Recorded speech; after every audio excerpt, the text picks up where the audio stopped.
and use it to tax and control us whether or not we agree. But who controls them?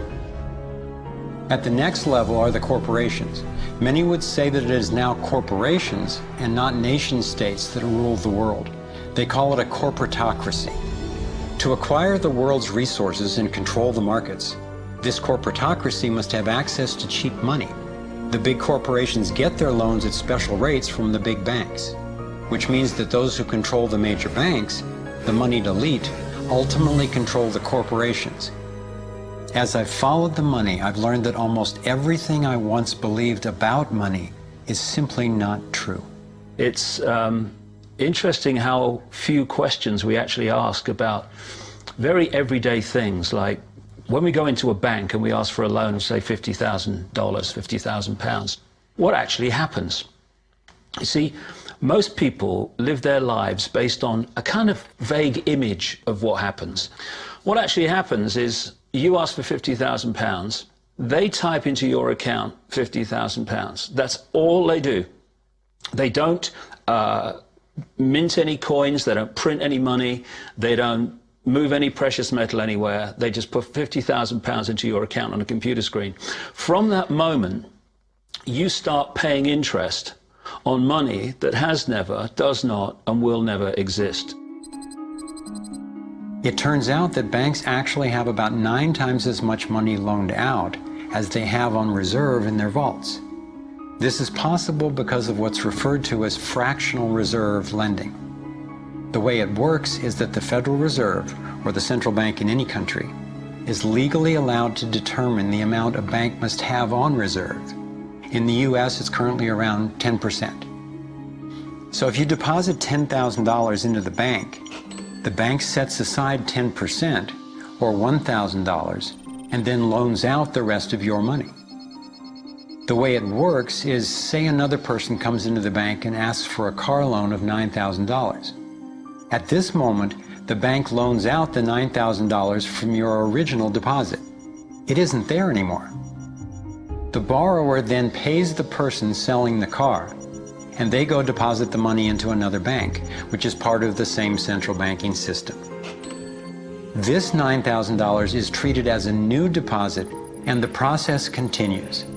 The money gets redeposited and reloaned until the initial deposit of $10,000 becomes $100,000. The banking system just created $90,000 by loaning out your money.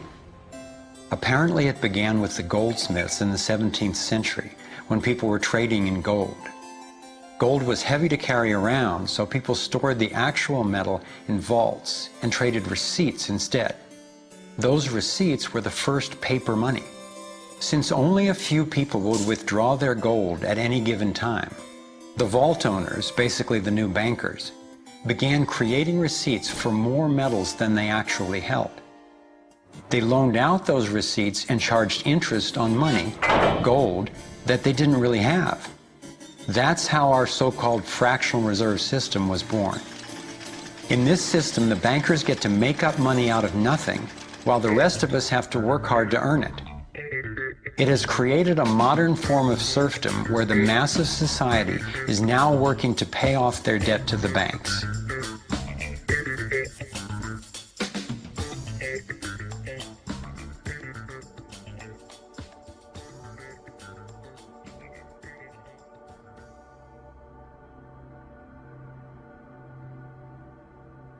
Under this fractional reserve scheme, we inevitably become debt slaves to a ruling class of financial elite, not because they are better or smarter than anyone else, but because they have rigged the system to benefit themselves at the expense of most people on the planet. Catherine Austin Fitts is an expert on this issue. She was an Assistant Secretary of Housing and Urban Development under President George Bush Sr., and then an advisor to the Clinton administration. Let's set up a game of Monopoly and you want to buy Park Place. What I can continually do is just print money, give myself more money, lower the value of your money by printing more. No matter how hardworking you are or how successful you are, I can always end up buying you for free. So how come if you or I make up money, it's called counterfeiting, but if the banks do it, It's increasing the money supply. How did the banks get this power?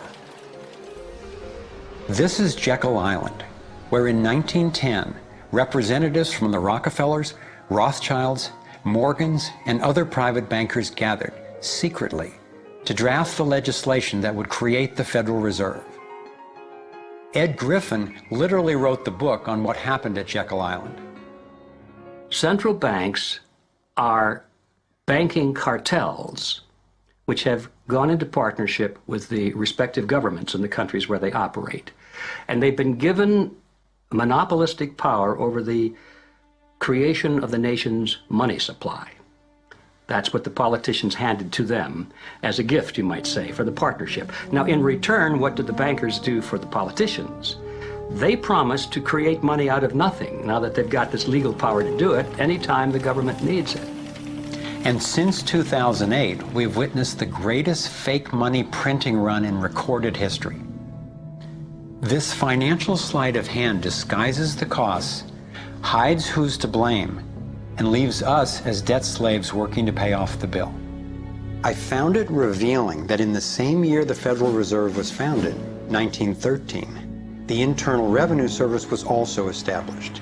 An income tax was then instigated so you and I would have to pay the politicians' debt plus interest to the bankers. The problem is we have a privately owned central bank system in the United States disguised as a government-owned system. Now, if you look in the telephone book here in the Washington, D.C. area, you look up for Federal Reserve in the blue government pages, it's not there. It's in the white pages right next to Federal Express. It's a privately owned central bank. What is the proper relationship, what should be the proper relationship between a chairman of the Fed and a president of the United States? Well, first of all, the Federal Reserve is an independent agency, and that means basically that there is no other agency of government which can overrule actions that we take. There is no other agency of government which can overrule actions that we take. We have a private bank that prints money on behalf of the Treasury. The Federal Reserve prints money on a debt-based system which creates scarcity. But it puts a group of insiders in a position of having access to all the data about the economy when we don't. So you have a small group of bankers who understand the data on how the money works in the economy, and it gives them the ability to print money in a way that the insiders are protected and everybody else is drained. Catherine went on to compare a healthy economy to a vibrant torus, balanced, freely flowing, and energized throughout, in contrast to what's happening in our current economy. What you have is